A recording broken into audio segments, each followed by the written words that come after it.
Hello guys! Hello para to sa lahat ng Capricorn.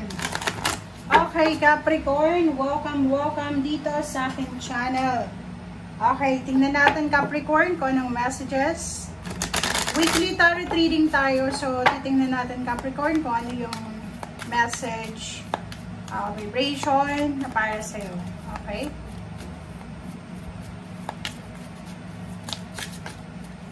Okay, Capricorn, March 10 to 16. Ano ba ang messages? Meron ka ditong first two cards mo, Capricorn.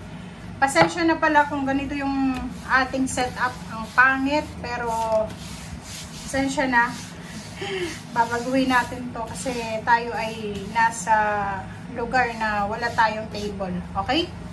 So, first card natin is number 31. Second card is 42-6. So, 31-4, 6. 4 and 6 is 10. Okay, completion. So, dito sinasabi Capricorn na sa linggong ito, may magbubukas na pinto, gateway ng financial para sa inyo. So, paki-comment sa comment section if you resonated. Kung makikita mo dito, door to value, any types, any signs, or any source of income. Sa kahit anong paraan. Okay? So, sinasabi din sa'yo na ihanda mo ang sarili mo dahil may paparating sa'yo na pera. Okay? May magbubukas na opportunities. May magbubukas na pagkakataon para sa'yo na pwedeng pagkaperahan. Okay? Maraming possibilities, maraming good news ang pwedeng dumating sa mga Capricorn regarding money. So, this week, sinasabi ng pera sa'yo na posibleng makatanggap ka ng offer or pwedeng makahawa ka sa linggong ito ng pera. Pwedeng lump sum of money or parang masasabi natin na balanse. So, ibig sabihin, siguro Capricorn, several weeks, several years ka nang hindi nakakahawak ng maraming pera. And sinasabi sa'yo na possible na sa linggong ito, magiging maayos yung takbo ng salapi mo.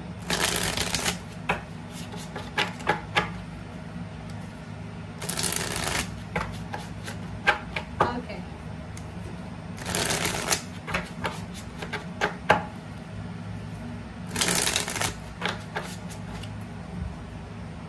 Okay, Capricorn.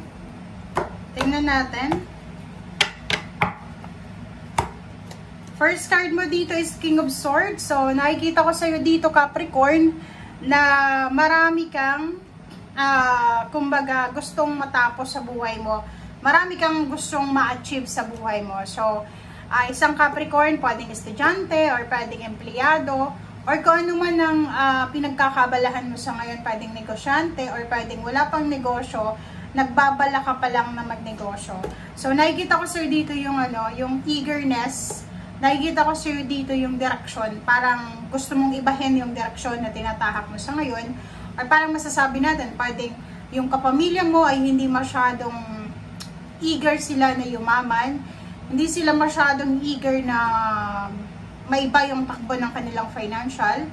And ikaw, nakikita ko sa'yo dito na gusto mong mabago yung situation mo. Okay?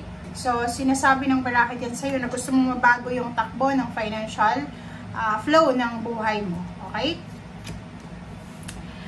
Zero the Moon, sinasabi ng barahan na sa linggong ito makinig ka sa sinasabi ng iyong intuition kasi yung intuition mo ay marami siyang ibibigay sa'yo na information, marami siyang ibibigay sa'yo na kumbaga progress.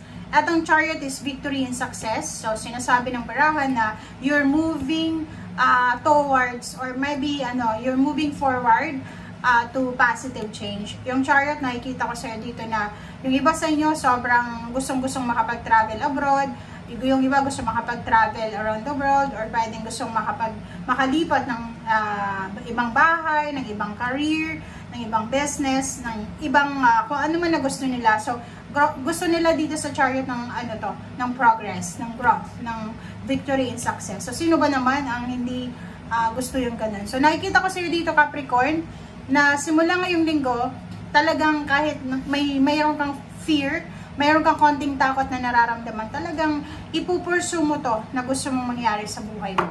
Okay? Okay, next card natin is the Strength card. So, yun. At ang Strength card na to, sinasabi na simula ngayong buwan na to, especially from March 10, kailangan mo ng lakas loob talaga. So, kailangan mong ipaglaban, kailangan mong maging matatag, kailangan mong talagang sundin kung ano yung gusto mo. Okay?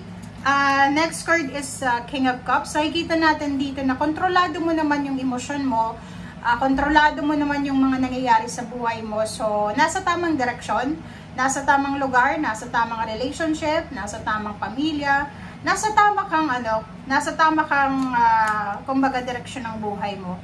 So, nakikita ko sa iyo ngayon na may iba sa inyo na financially and physically, meron kayong pinagdadaanan sa buhay. But, hindi kayo yung klase ng tao na dahil sa naghihirap sa pera, dahil may problema sa pamilya, nagiging bitter. Hindi. So, nakikita ko sa inyo dito na the more na nagsasuffer kayo, financially or emotionally, the more na nagiging mas maganda yung energy nyo. Yung parang mas nagiging mas mabuting tao kayo and mas na-appreciate nyo yung ibang tao. Yung parang dahil sa mga lessons in life, mas nagiging wise kayo. Parang gano'n yung energy mo dito.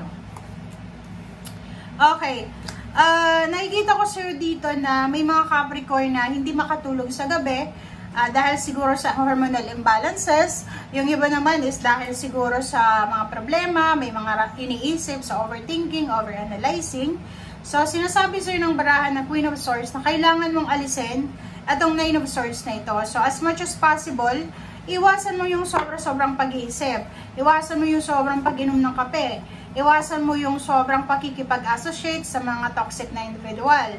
Iwasan mo yung bisyo, sigarilyo, inom, or anything. Kasi yun ang nakaka-trigger ng iyong emosyon, ng pagtulog sa gabi or anything.